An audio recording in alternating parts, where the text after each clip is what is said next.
Good morning, ex-Winterview. Here again, with a brief dialogue for his dear friend, Annastacey. This time, ex-Winterview has had a coffee.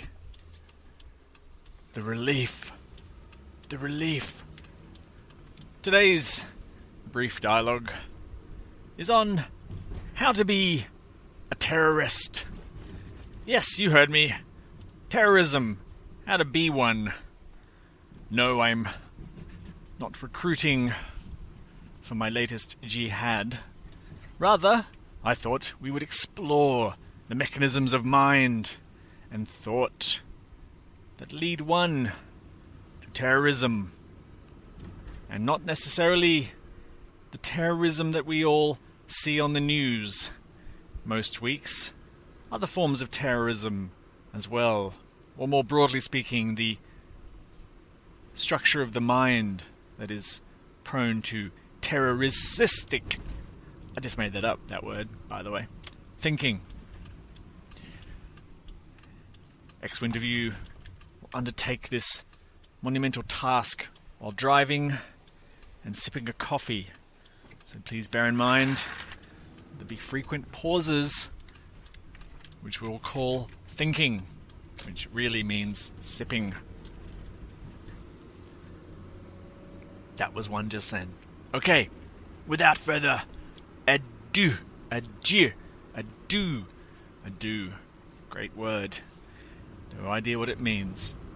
Okay. Reference points. Benchmarking.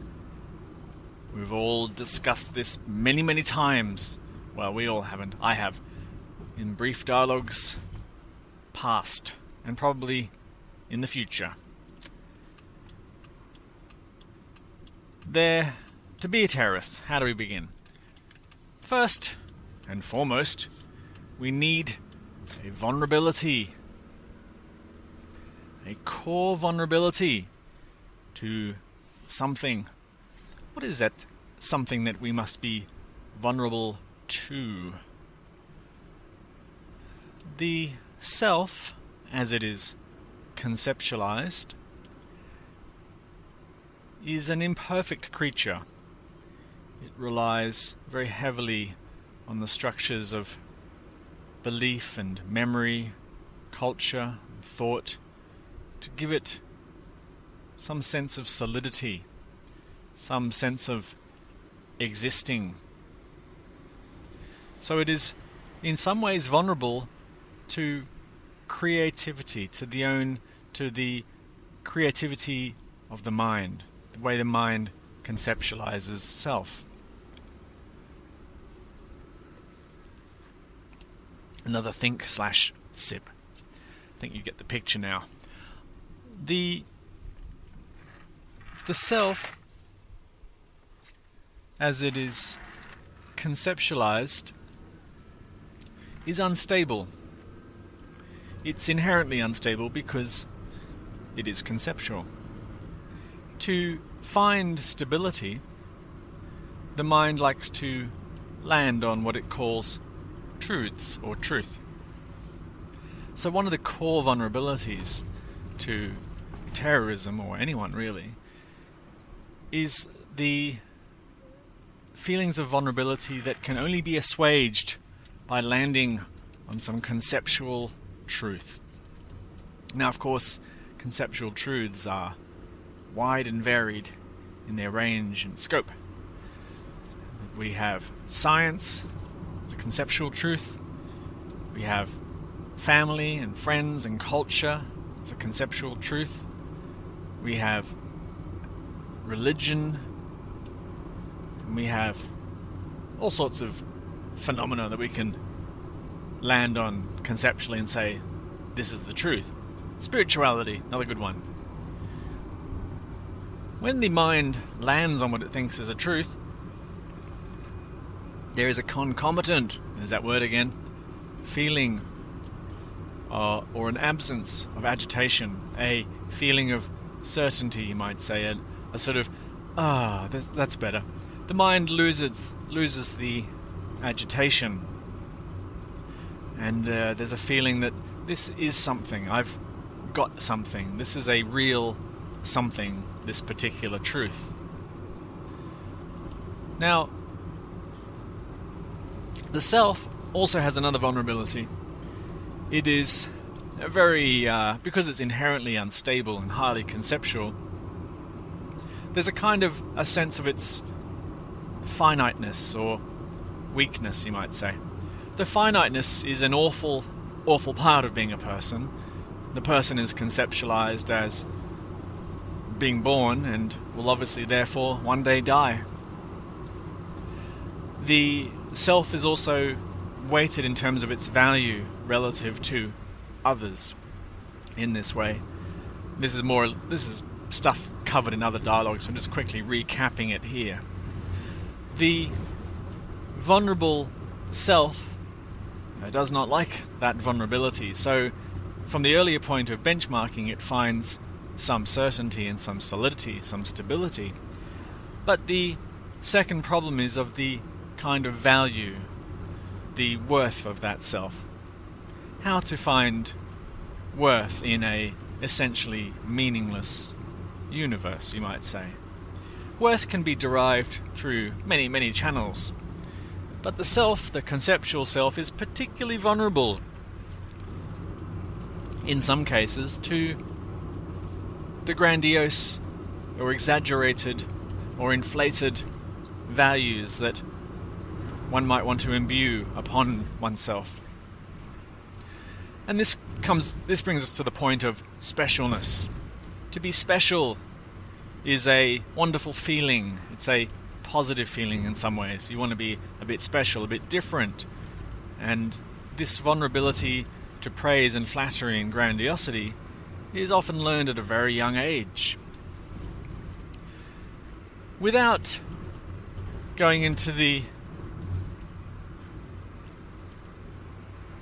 ins and outs of the ego mechanics behind that, we'll just say it feels good to feel special. Now, most of us can figure out ways to feel a bit special. We can do a good deed for a neighbor. We can achieve something of merit. We can run a fast race. We can earn some money for our family or even our company, and so on and so forth. But this isn't always enough to keep the self satisfied. So for some selves or self-concepts, there's a particularly pernicious vulnerability to grandiosity, an undiscovered vulnerability, you might say,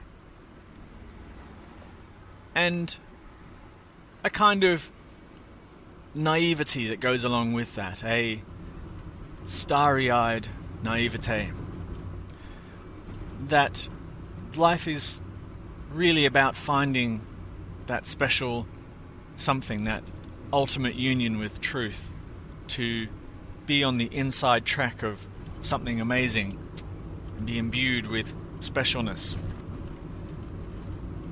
With that vulnerability in place, if you place that person in a somewhat disaffected context, they're going to feel very miserable unless they can figure out a way to somehow give value to that self in a miserable context. The easy way, the shortcut, you might say, is some kind of sense of a special purpose or destiny for that self. That when one figures out their special destiny, their special purpose, their unique something or other in this world, that they are, in some way, they have lifted the veil and seen a greater truth than everyone else. Now, for some people, this is a bit of a so what, but for certain self-concepts, this is experienced in a very transcendent, to use the word good doesn't really cut it. This is a magnificent discovery. that there's an ultimate truth out there and one can discover it. And if one is on their way to that ultimate truth, one is living a right and good life. So that hints at the next vulnerability, a rather polemic or black and white structure to thinking, that there's only a good and everything else is therefore false. You can kind of see where this is heading now, can't you? I bet. When it's seen that there is a singular truth and one can discover it, or one is on their way to it, there's a rather special feeling.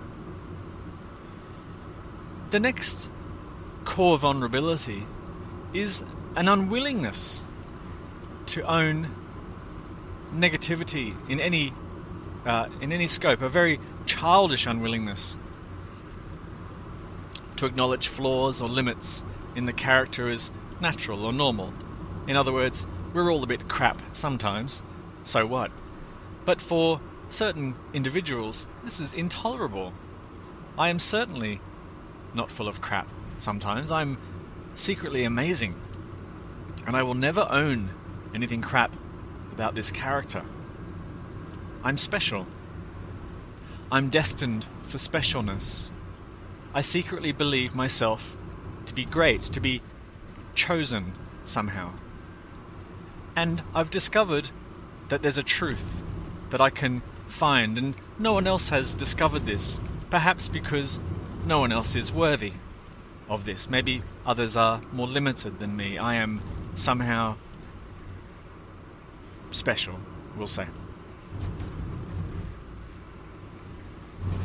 So the mind in this vulnerable character likes to project its blame or its faults, foilables. It projects them out. They're not its fault. It's society's fault. It's my parents' fault. It's the government's fault, and so on. So it's a total and complete rejection, or a failure to own any limits in that conceptualized self. So it very readily accepts anything good.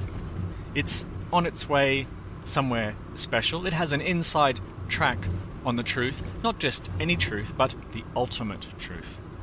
There is only one ultimate truth, and everything else is false, is wrong. There we go. We're well on our way now to terrorism. The next wonderful, and I'm being silly when I said, the next part of this formula, you might say, was a clue by a psychological experiment by Milgram and co., I think in the 50s, or 40s maybe, I think the 50s. We might have all seen this experiment where they convinced people to think they were giving electric shocks to someone in another room. What they discovered, something very interesting, that these people would routinely give what they thought were fatal doses of electric shocks to unsuspecting innocents in the next room. And this is a wonderful mechanism of thought, the ability to disown responsibility. That everything must be put aside to support the greater truth. So this is the ability to the means justifies the ends. So there's one of the final nails in the coffin, that it doesn't matter what one is doing in their behavior in the present terms. The only thing that matters, the only thing of importance and value, is the greater truth. Therefore, all behavior, all aberrant behavior, is easily excused and overlooked and dismissed, and in fact venerated for its seeming utility to take one closer to the ultimate truth.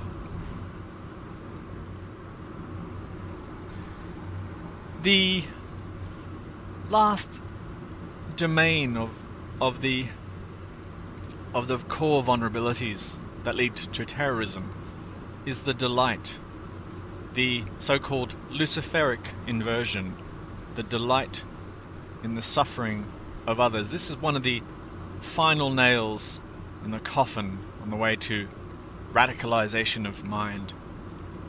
And this is when one has been pulled in, you might say, to the realms discussed previously.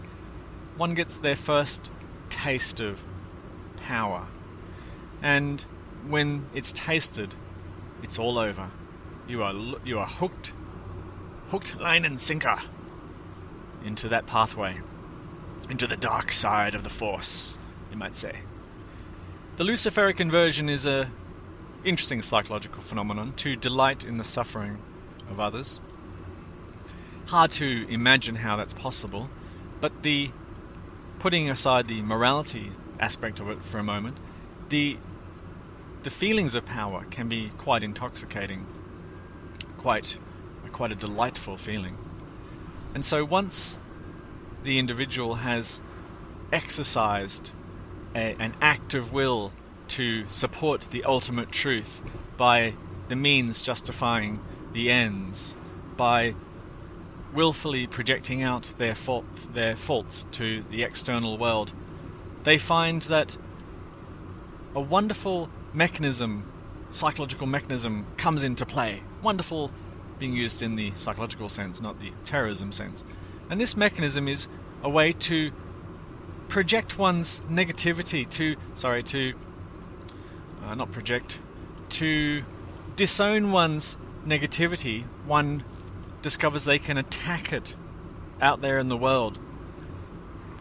And in the attacking of it out there in the world, they reinforce their truth, their goodness, in that very act of violence. And the pleas and begs and screams, the dying innocence, reinforces the truth of their quest, so to speak.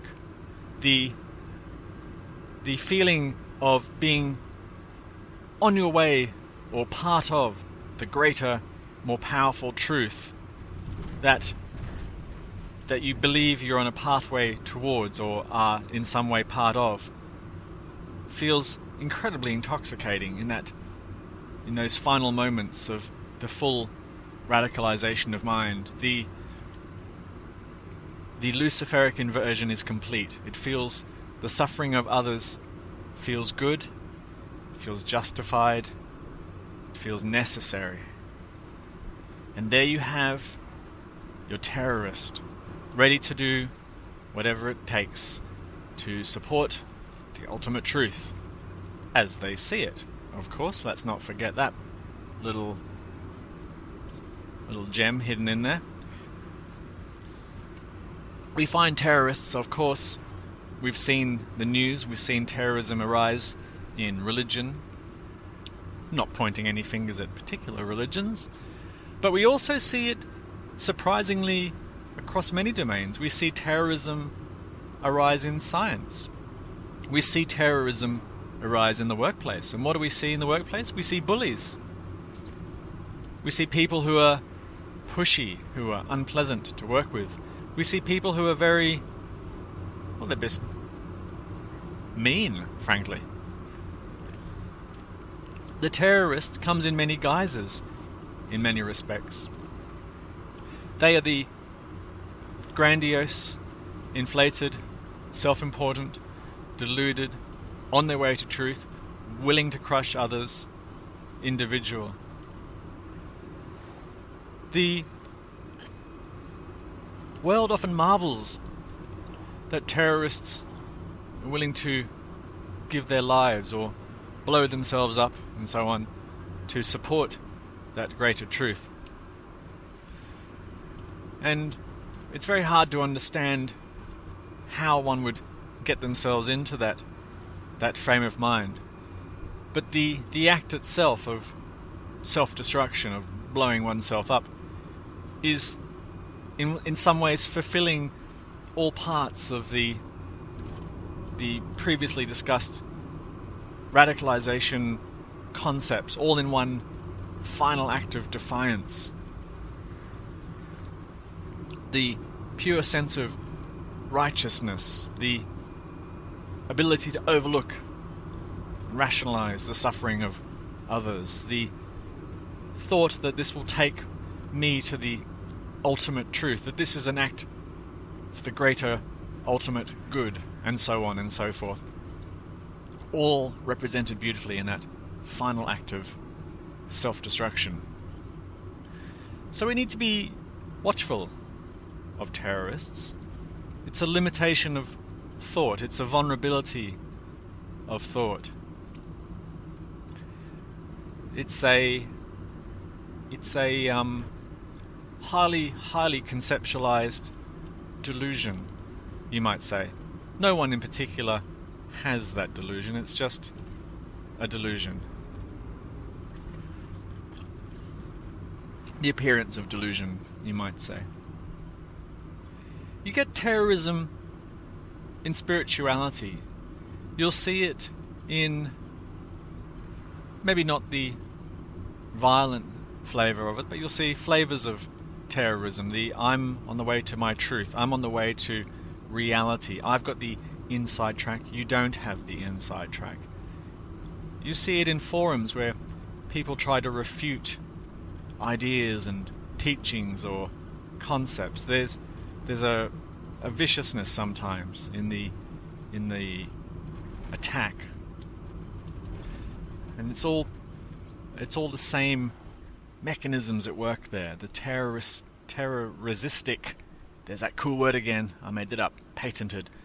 Terroristic thinking styles at work. The same core vulnerabilities. The same inability, you might even say, to be vulnerable. The love of knowing, the love of knowledge, the love of being on the inside track, the worshipping of one's knowledge as correct. Anyway, this has been Winterview with a brief how-to on terrorism, radicalization, terroristic thinking, and so forth. Hope you found this interesting. Comments welcome.